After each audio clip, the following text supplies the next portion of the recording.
जैसे ही राजा जनक के कानों में आवाज गई, बुढ़ापा आ गया था, कान तरस गए थे इस शब्द को सुनने के लिए, बाल सफेद हो गए थे।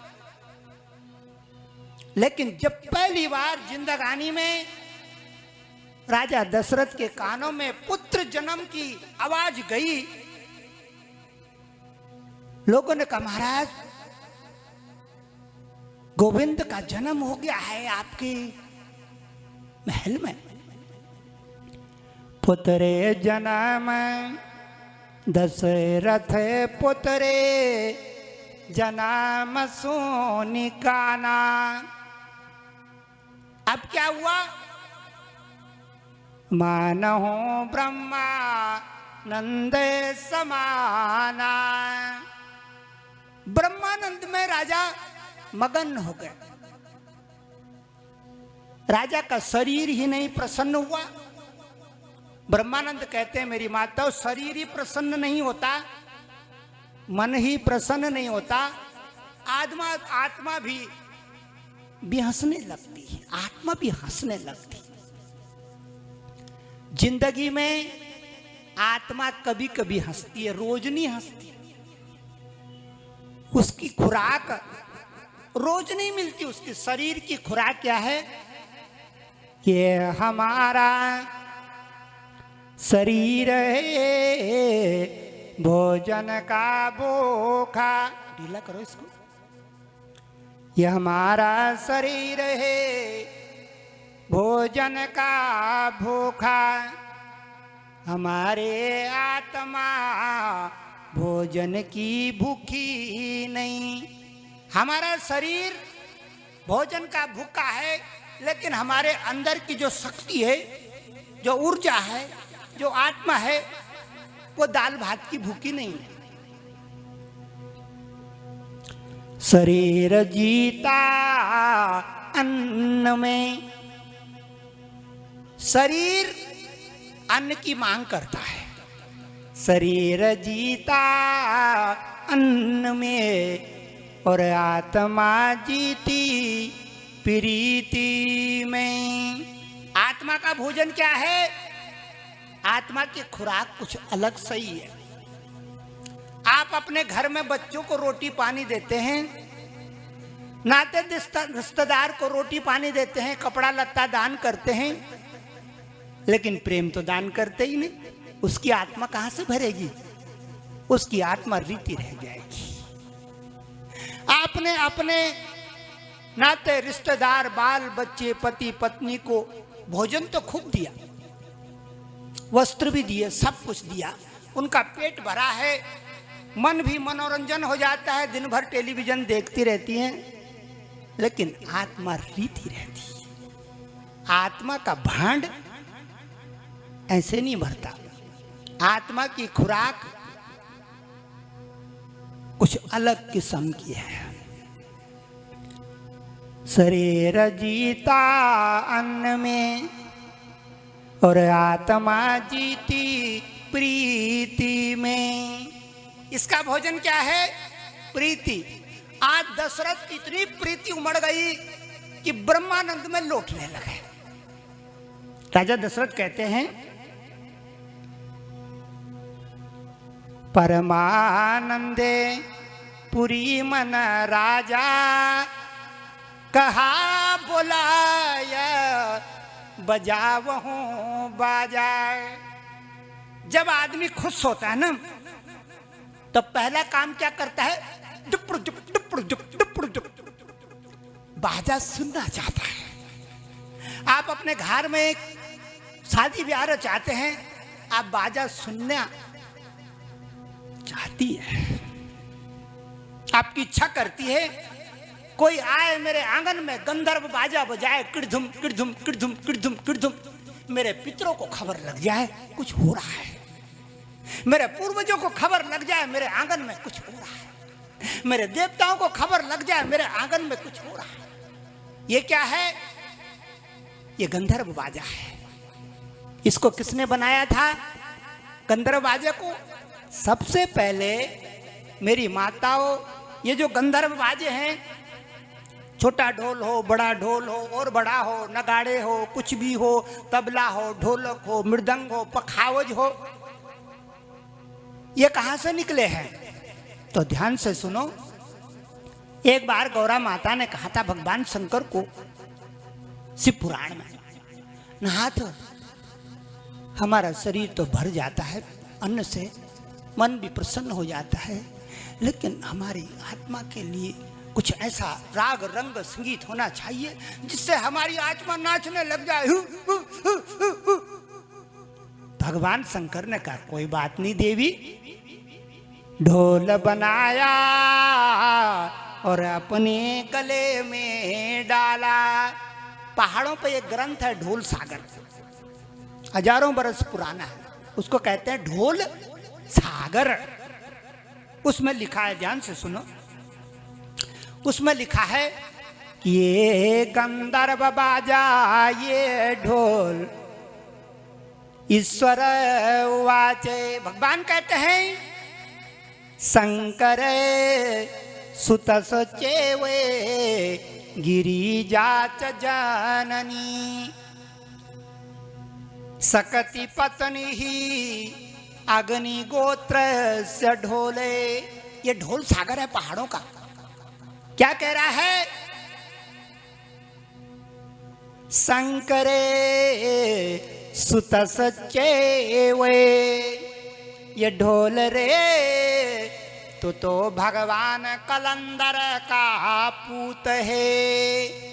शंकर सुत सचेवे गिरिजाच जननी।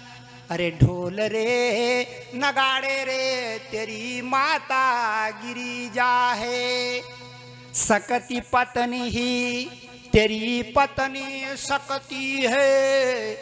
अग्नि गोत्र से ढोले और तेरा गोत्र अग्नि है।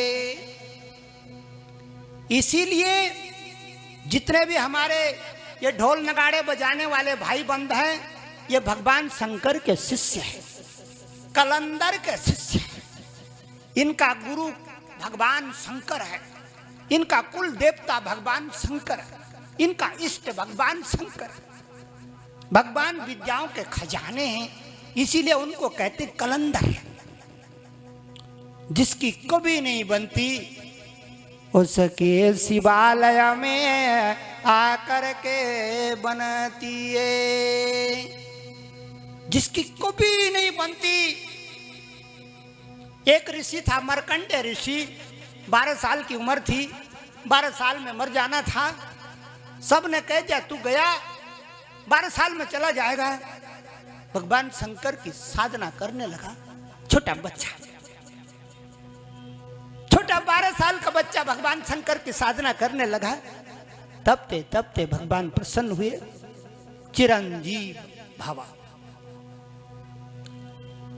यमराज ने कह दिया महाराज इसके खाते में 12 साल हैं। आपने क्या कर दिया? ये आपने क्या करा? आपने आशीर्वाद दे दिया, ये तो कल मर जाएगा। 12 साल पूरे इसके कल हो रहे हैं, ये तो गया। आपने बिना सोचे समझे, इसकी मृत्यु कल आएगी, मेरे दूत आएंगे, इसके प्राणों को खींचेंगे, यम लोक ले जा लेंगे। आपने क्या कर दिया? भगवान शंकर ने कह दिया निकल गया मुख से।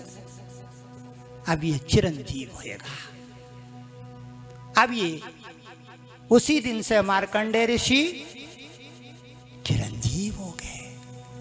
चिरंजीव का मतलब होता है मेरी बहनों कि वो आत्मा अगर आज बुलाओगे तो आज भी आने को आतुर है। आपको बुलाना आना चाहिए। उनको बुलाने के लिए क्या करते हैं? आप अपनी दादी को, अपनी परदादी खड़दादी को कैसे बुला सकते मालूम है? तरकीब सुन लो। आप अपने बुजुर्गों को कैसे बुलाओगे? कौन सा मंत्र है? एक छोटा सा मंत्र है जो आपकी दादी गीत गाती थी ना, उसी को बड़े भाव से गाना शुरू करो। तार जुड़ जाएगा दादी से। क्यों?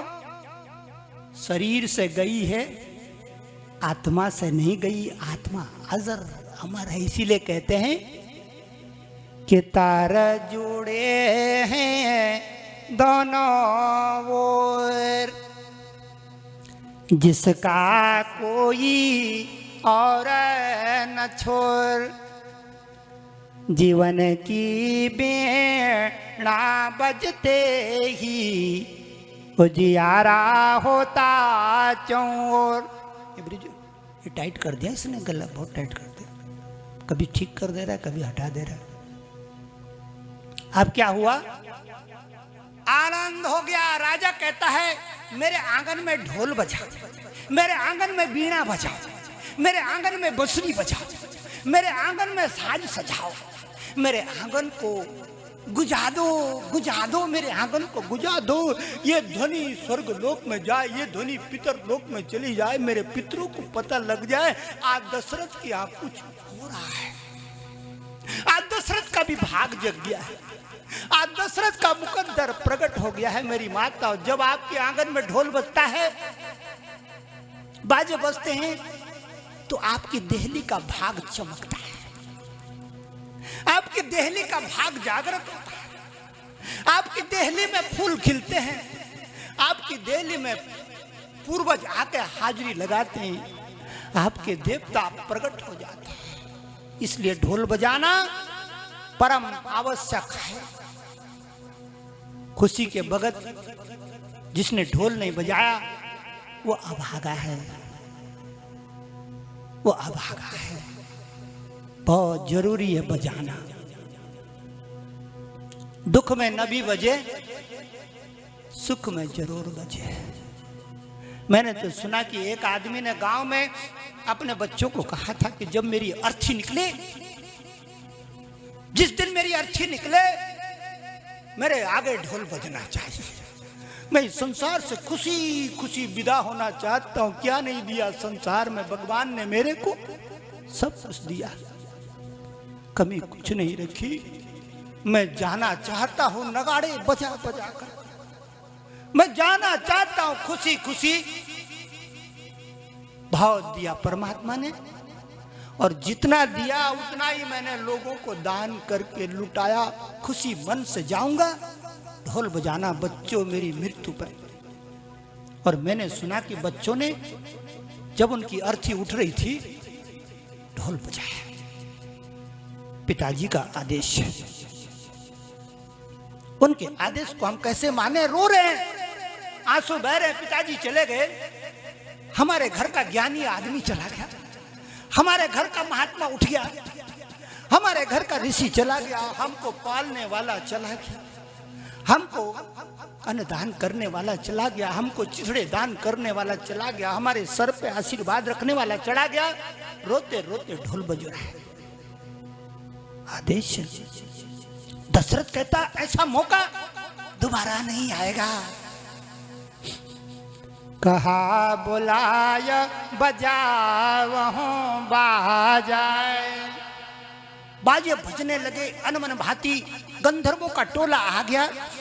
आया तुम्बरो गंधर्व, इसको कहते हैं तुम्बरू। क्या करता है? तुर्र। आया तुम्बरो गंधर्व, आया हा गंधर्व, ये आया हो गंधर्व, ये आए सोने के पंख वाले गंधर्व, ये आए चांदी के पंख वाले गंधर्व। 27 गंधर्व नगाड़ा बजाते बजाते आसमान से फूलों की वर्षा करने लगे, देवताओं के शंख बजने लगे, घंटा घड़ियाल बजने लगा। जयकार हो गई। जब सारे अवध में हल्ला हो रहा था, इतने में 18 घंटे बाद भरतलाल पैदा हो गए। उसके ठीक 5 घंटे बाद जुड़वा हो गए। अब तो लोगों ने कहा भाई दशरथ का भाग, ये पप्पा राजा का भाग। ये जो नगाड़े की ध्वनि थी ये कैलाश पर्वत तक चली गई। कैलाश पर्वत में क्या हो रहा था? भगवान शंकर स्फटिक शिला में बैठे हुए अपने चेले चपाटों को गीता का ज्ञान कर रहे थे। क्या कर रहे थे? गीता सुना रहे थे। ईश्वर सर्वभूतानां हृदय से अर्जुने तिष्ठति भ्रामयन् सर्वभूतानि यंत्रारूढ़ानि मायया। आनंद हो रहा था। तो मैंने आपको कल भी कहा था कि भगवान